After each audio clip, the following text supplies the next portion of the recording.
Welcome back to this week's edition of Freedom and Prosperity Radio, the weekly radio news magazine we put together here at the Virginia Institute for Public Policy.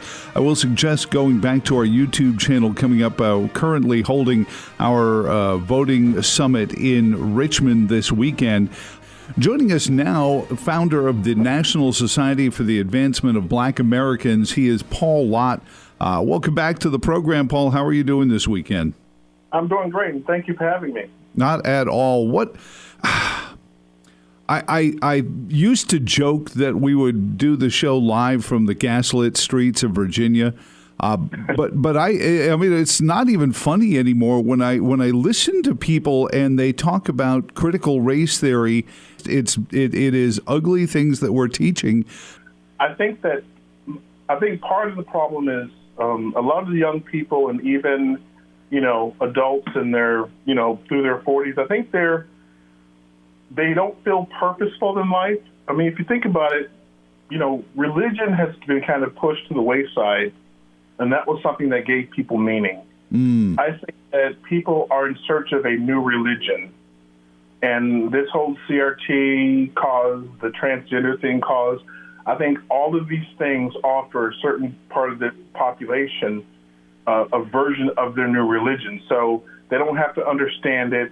It doesn't have to make sense. It doesn't have to be real science. They'll just take it all in faith. I guess. Oh, I'm sorry. Go ahead, Paul. And they push this stuff almost like evangelists. I think that the issues that Black America faces are not the issues that most people think that it is. And let me tell you why. Okay. Racism, America as a racist place, or racism in America is universally accepted by the left and the right.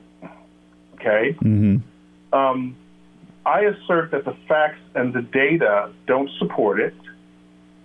I assert that America was never racist, and I can prove it. And I can prove using real data that racism is not anything of consequence today in this country. So let me prove the first point. Sure.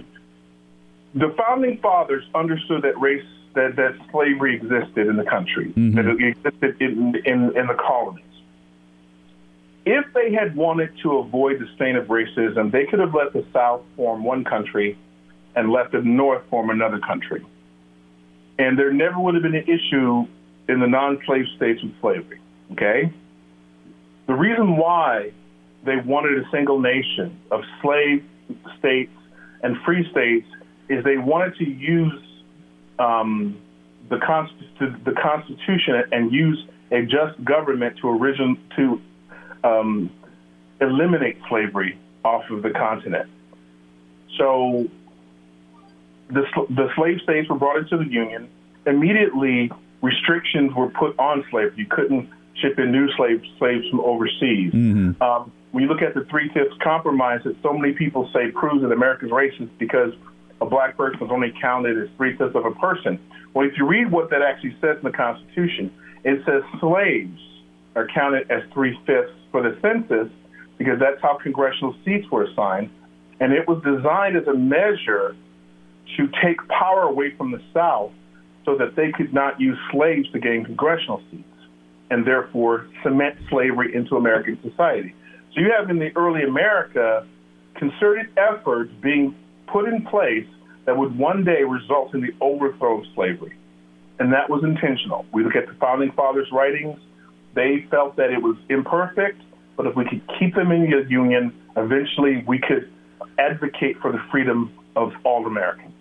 So Founding Fathers weren't racist.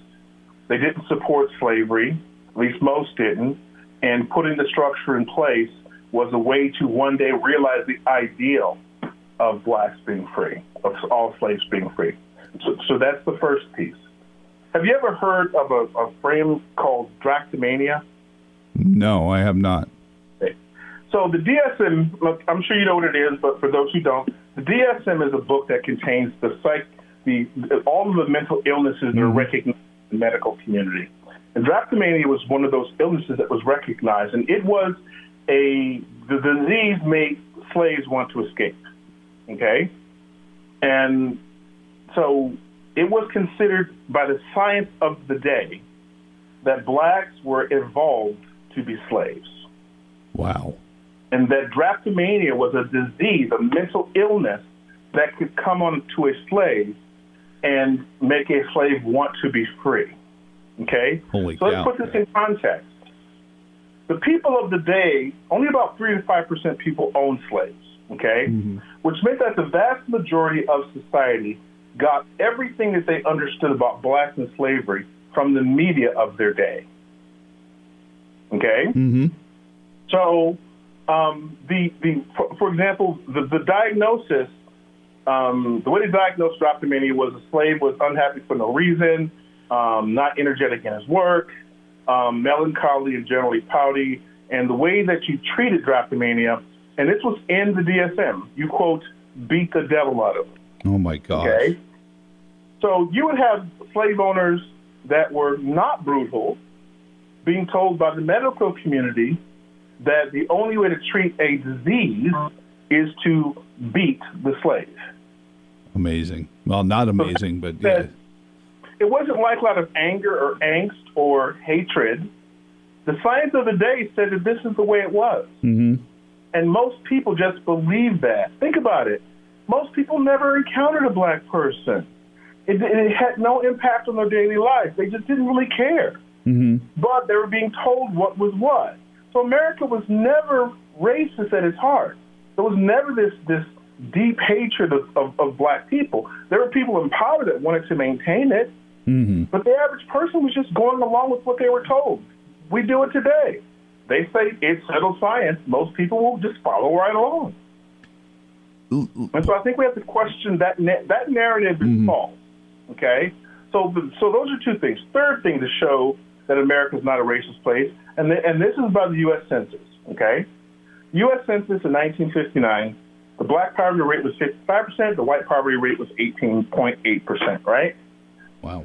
You go to 1968, right? The black poverty rate went from 55 to 34.7%. The white poverty rate went to 10%. Okay? Now count 50 years to 2018. Black poverty goes from 34.7 to about 21%. Whites go not down from 10%, but to 11.8%. So what does that mean? We look at statistics. Every single racial group in America has reduced poverty over the last 60 years, except white Americans. White American poverty has hovered at around 10% for 50 years. So well, everyone else. If a country is systemically racist, how is that? And so I think that conservatives, I think we can't accept, we often give apologetic phrases like, we know there's racism in America, but, and we go from there. And I think we have stereotyping, which is less emotional. I think whatever racism that we have, it's not usually from people that actually know people of a different race. I think a lot of that is just either, it can be fed by a community, it can be fed by a family, but you know what I mean? But I don't believe at all that there's very many people that are actually true racists. Mm-hmm. And then the other thing is there's a difference between racism and racial discrimination. And, you know, the left wants to have this long talk about racism, but racism doesn't do anything. Racism is a feeling. Racial discrimination is when someone acts against someone because of their race. And that's the problem. Mm-hmm. What someone's feelings are, you can't legislate those. You can't make rules against them. There's no way to overcome them. And these efforts today at equity, et cetera, it's going to fail. I mean, they tried to force a metric system on us, and look how that went. They tried to make everyone learn a second language, and look at where that went. You know, in Europe, you know, they'll say you're bilingual if you speak two languages, but if you speak one language, they define that as American. We never. It's it's not gonna settle in, and it's gonna create a backlash, against those scores. But I will tell you this: the notion that America is systemically racist is nothing new. Growing up as a black person in the black community, I've heard that, been told that since as long as I can remember. Paul Lott is on with us. He is the founder and president of the National Society for the Advancement of Black Americans.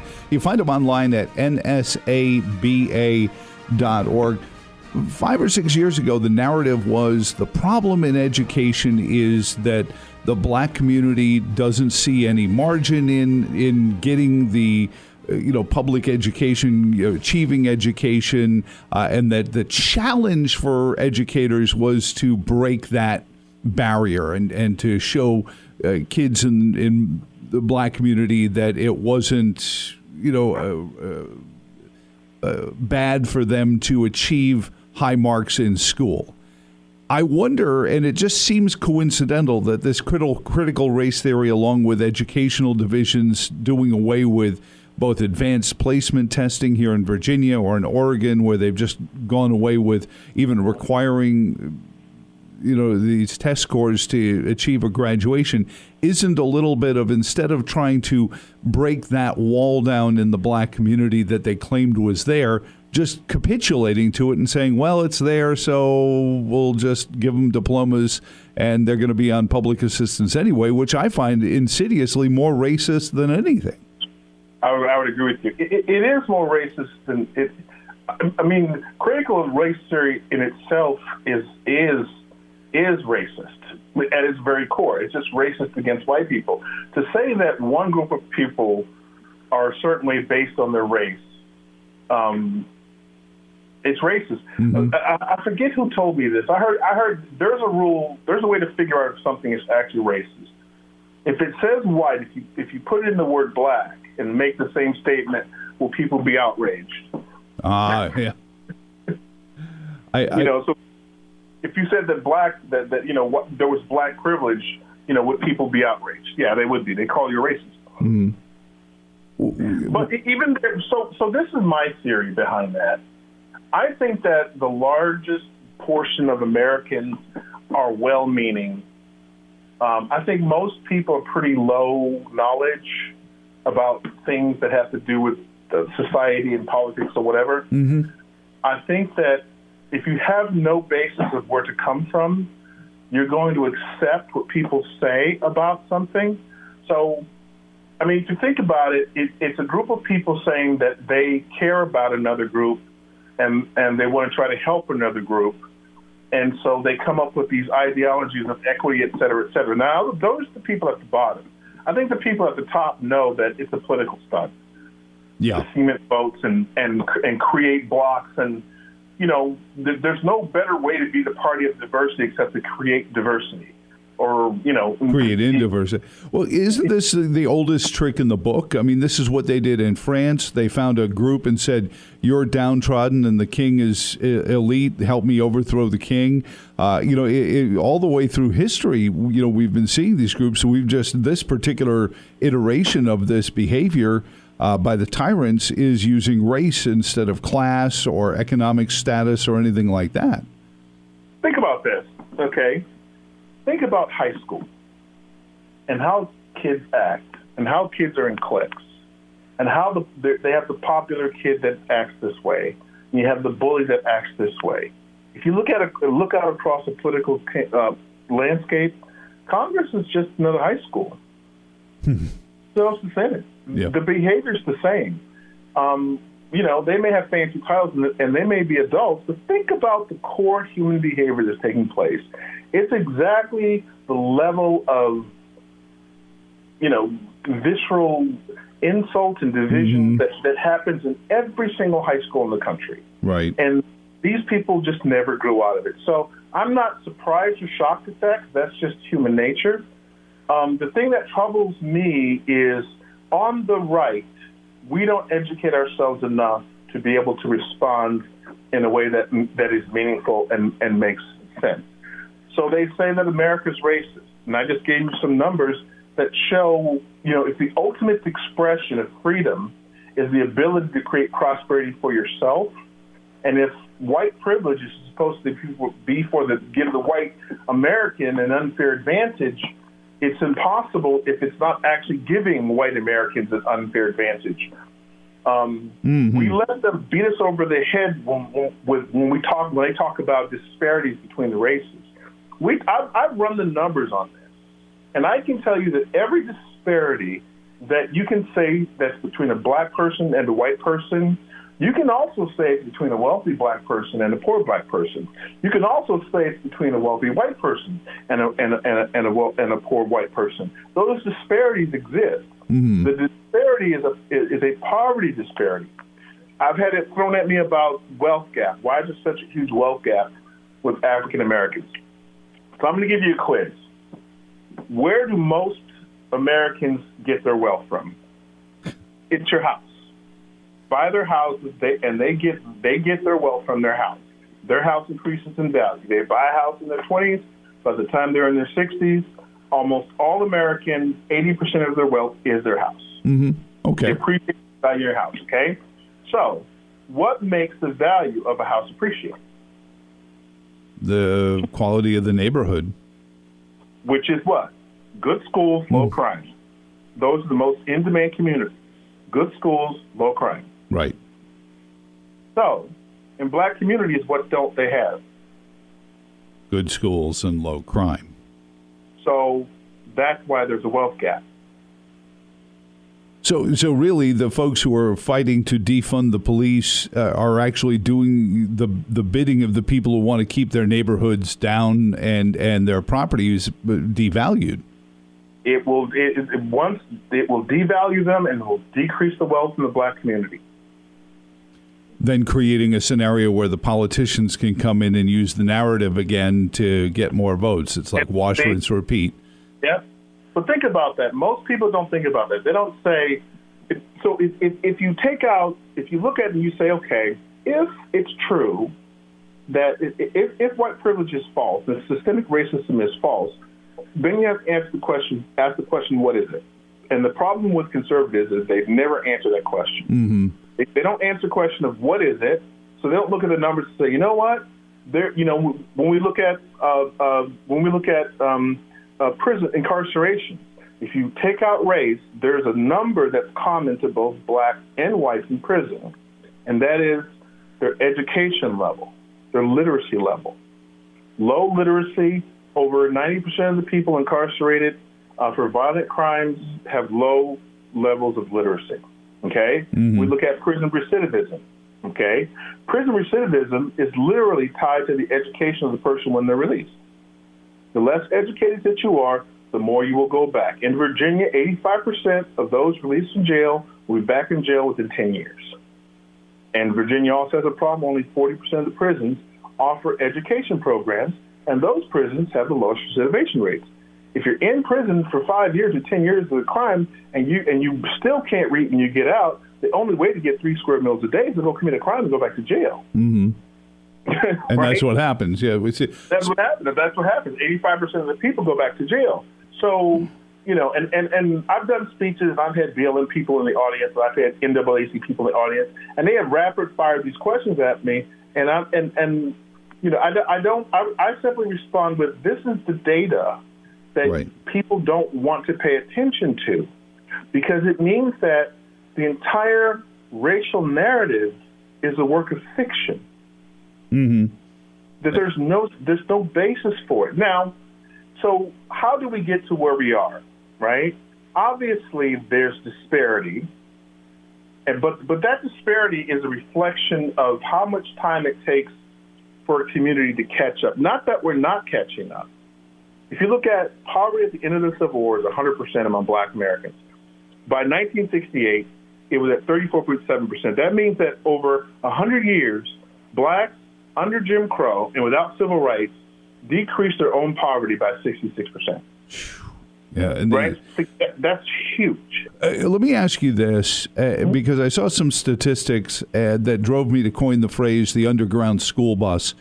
Since the onset of COVID, the percentage of the black families that homeschool their kids, as a rule, not just because that's the only way to do it, went from 3% to 16%, outstripping the national average by fourfold.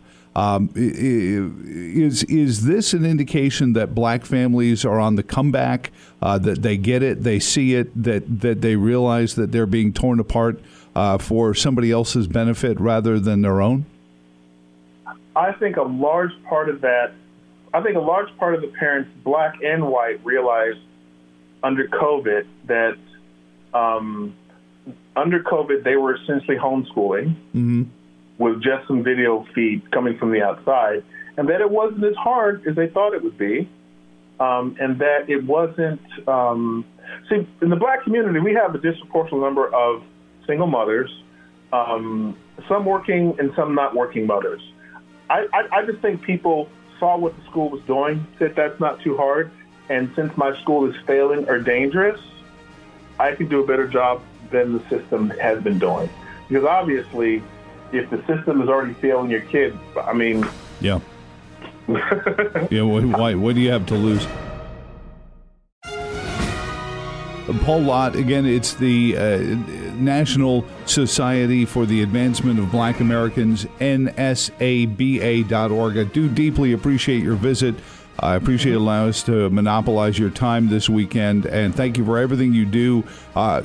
Quick, last thing, what should parents be doing in these school divisions that are talking about critical race theory, and Dr. Rogers, well, I guess now Kendi, and his efforts to create this postmodern reverse racism? Okay, so there's been several courses there have been court cases that have gone through to the Supreme Court where government, state and local governments have tried to put things into place to act as parents. Mm-hmm. In all of these situations, the Supreme Court has summarily said that the right of the parent to control their child's education, religion, and upbringing is unquestionable. Okay, and that privilege cannot be taken from a parent without due process of law. So in other words, if the judge says that you're being abusive, they can take the privilege away. But they have to prove it. Right, they have to prove it. But think about it. Even a criminal, even a person convicted of a crime doesn't lose their parental rights. That's how powerful parental rights are in the Constitution. Okay? Mm-hmm. So what can we do? We actually have all the power in this regard. We may have to send some test balloons up through the court on this specific topic, but the Supreme Court has always ruled for the parent in terms of parents' rights.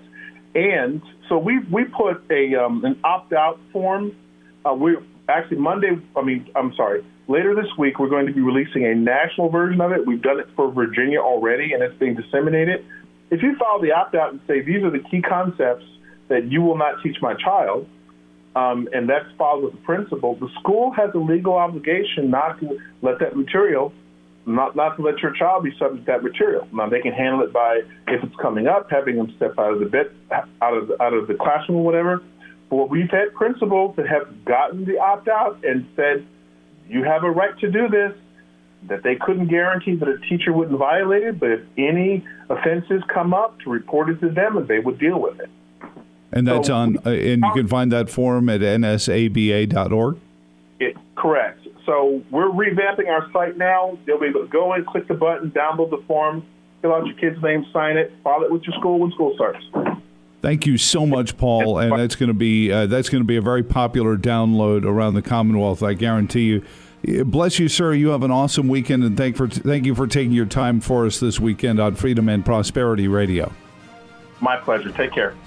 Thank you for listening across the Commonwealth. And until next week, for all of us here at the Virginia Institute for Public Policy, my name is Joe Thomas. So long, and thanks for all the fish.